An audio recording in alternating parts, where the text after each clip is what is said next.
The pursuit of happiness. It's a phrase that gets thrown around a lot, even to the point that we've had a movie made about it. Now, even though happiness, by its nature, is something that's completely subjective to each individual, what is it that always keeps us in the pursuit of it? Why can't we seem to attain it?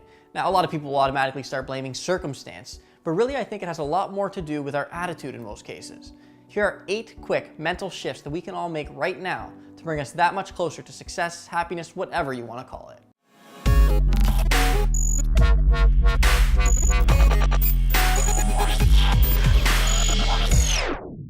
Number 1 is comparison to support. There are over 7 billion people on this planet. That's a heck of a lot of people to potentially compare yourself to. And even though comparison for some people does inspire us or motivate us, let's be honest, in most cases, it actually shuts us down. It makes us say, hey, well, they're already there, or there's no way I'm ever gonna get to as good as they are.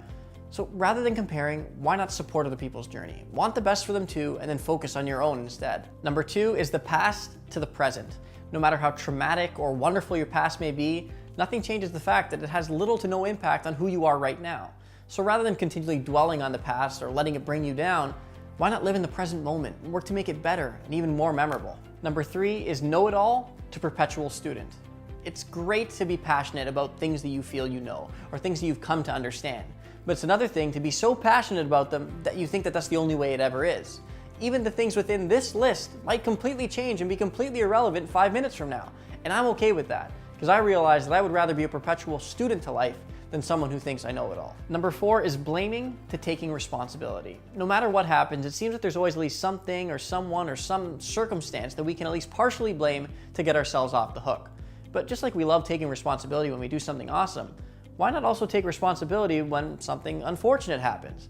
You might be surprised by how far the honesty can take you in comparison to playing the blame game. Number 5 is talking to doing. It's easy to sound important, but it's a whole other ballgame to actually be important. And how do you do that? By having the courage within you to actually act upon things rather than just talking about them. Number 6 is waiting to attacking. Look, life is always going to throw you curveballs, but that isn't reason enough to just sit back and wait for life to happen to you. If you really want something, go after it, attack it, and even if it doesn't work out, at least you know firsthand.